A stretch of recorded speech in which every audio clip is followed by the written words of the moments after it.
Olá, meus queridos, bom dia, paz do Senhor. Estou aqui para nós darmos continuidade ao nosso trabalho sobre por que você deveria estudar teologia. Hoje nós vamos falar, nesse segundo vídeo, o tema por que o obreiro deve estudar teologia. Eu vou apresentar aqui quatro motivos que eu acredito que vai despertar você para o estudo teológico. O primeiro motivo é o da interpretação. Bem, nós sabemos que nós estamos diante de um texto sagrado que é a Bíblia. A Bíblia é a palavra de Deus, a Bíblia é inspirada, a Bíblia é inerrante, a Bíblia não contém contradições, enfim, tudo isso nós defendemos como cristãos ortodoxos que nós somos. Mas a Bíblia, apesar de ter todo esse significado, todas essas características, ela não deixou de ser um texto, ela continua sendo um texto. Tá? Esse texto, eu me refiro, quando eu falo a palavra texto, eu estou me referindo a uma literatura, tá? A um texto literário. A Bíblia, vocês sabem, ela contém palavras, ela contém frases. A Bíblia contém um tipo de língua, grego, hebraico, aramaico. A Bíblia tem uma estrutura antiga, um Novo Testamento, capítulos, versículos. A Bíblia ela tem uma variedade de gêneros literários, são eles poesias, são eles biográficos, são eles parábolas. Nós temos a Apocalíptica Judaica, que são os livros ali do Apocalipse, é o livro do Apocalipse e outros textos mais, até nas cartas de Paulo, 1 Tessalonicenses, 2 Tessalonicenses e outras cartas. Nós encontramos esse tipo de gênero literário. Nós temos história, nós temos profecias, nós temos enigmas, nós temos novela. É uma variedade de textos que contém um gênero literário. É como você estivesse entrando literalmente em uma biblioteca, por isso que alguns classificam a Bíblia como uma biblioteca, porque a Bíblia é de fato uma biblioteca. Quando você vai eu vou usar aqui uma outra palavra que vai se encaixar melhor. Você vai numa livraria, você percebe que ela é dividida por seções. E as seções ali, você vai ter uma seção de filosofia, de história, literatura científica, literatura de novela, literatura espirituosa, enfim, psicologia e por aí vai. Porque é uma variedade, é uma livraria e dentro dessa livraria contém um monte de gênero literário. Assim a Bíblia. Ela é um tipo de livraria que dentro dela contém inúmeras variedades de gênero literário. E aí é que entra a interpretação. Você, obreiro, você que é pregador, deve e tem por obrigação de pegar, conhecer isso. Porque, meu querido, a forma como você prega no livro de Salmos, a forma como você expõe o texto bíblico que está nos Salmos, que é uma literatura poética e poesia hebraica, não é a mesma coisa de se pregar no livro do Apocalipse, que é uma literatura completamente diferente. Enquanto o outro usa uma linguagem mais poética, digamos, uma linguagem até mais... tem um gosto melhor, digamos assim, mais fácil, um paladar mais agradável, usando essa linguagem aqui da culinária, o Apocalipse já é uma comida que trava mais. Por que no Apocalipse o texto que você está lendo tem mais dificuldade de entender e no livro de Salmo, atualmente, rapidamente ela consegue entender melhor? Não é que um seja melhor do que o outro, não. São a forma, é a estrutura do texto, é o gênero literário, é as palavras que contém nesses textos que fazem com que eles sejam diferentes. E aí, uma pessoa que estuda teologia e vai aprender hermenêutica, que é a arte da interpretação, e vai aprender exegese também, que tem como objetivo extrair o significado do texto, ele vai com toda certeza ter um ganho muito grande quando ele estiver estudando a Bíblia para pregar ou para ensinar. Aliás, esse é o segundo motivo porque você, obreiro, deve estudar teologia. Porque você prega e porque você ensina a Bíblia. E aqui entra no campo muito importante, porque nós que pregamos, nós que ensinamos, está sobre nós uma grande responsabilidade, tá? Está sobre nós uma grande responsabilidade. Nós somos pregadores, não estamos pregando nosso negócio, né? Nós não estamos ensinando nossas particularidades, nós estamos ensinando Bíblia. E quando nós pregamos e quando nós ensinamos, a gente acredita que nós estamos fazendo o certo, que é levar uma palavra, que é a palavra de Deus, para que as pessoas se sintam impactadas, seja ela pela pregação, seja ela pelo ensino, e tenham as suas vidas transformadas, modificadas.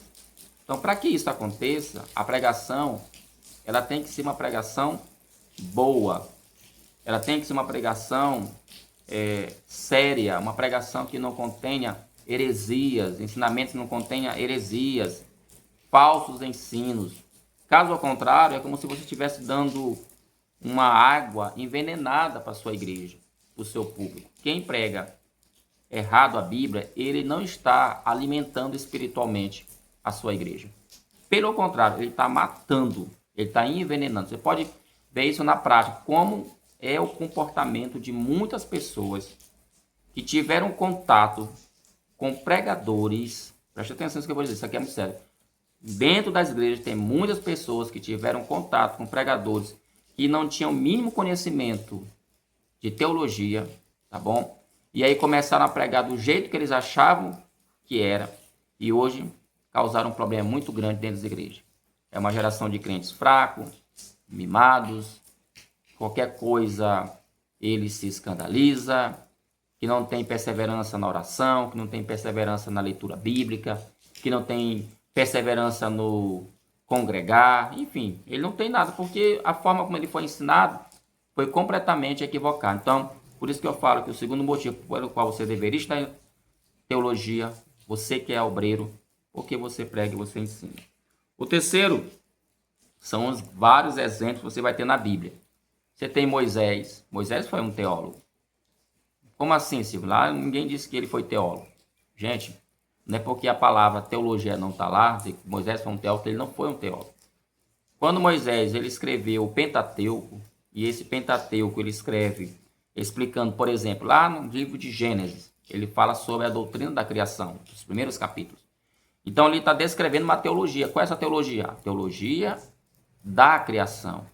É muito claro que Moisés é defensor do criacionismo e não do evolucionismo, até porque isso não existia naquela época, tá? Então você tem como exemplo Moisés, você tem como exemplo Moisés e você tem também como exemplo Paulo. Paulo dispensa comentário.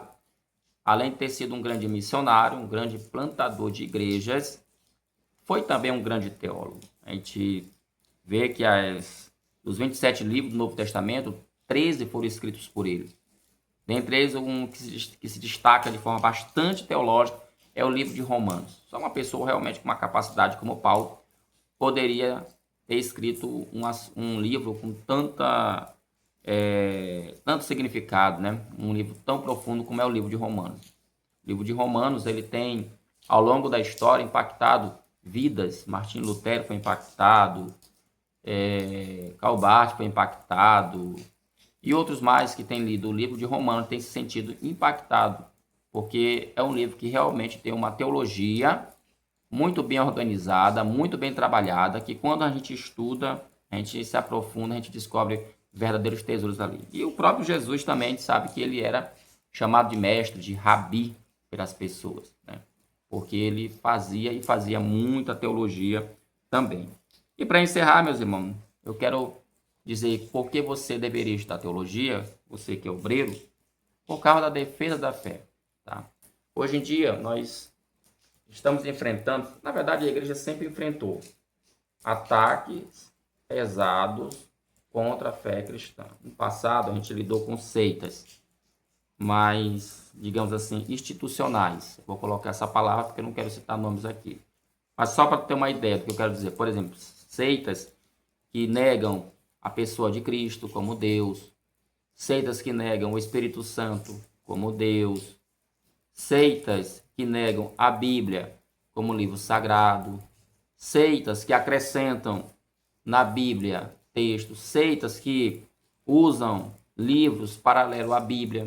A Bíblia para eles é importante, mas o livro deles também é importante. Então isso foi uma tônica que a gente enfrentou muito no passado. Hoje, meu pastor, meu líder de igreja, você que ainda não tem um curso de teologia, mas que vai fazer em nome de Jesus, nós estamos lidando hoje com o quê? Com seitas mais sofisticadas, podemos dizer assim. Sofisticadas porque elas estão se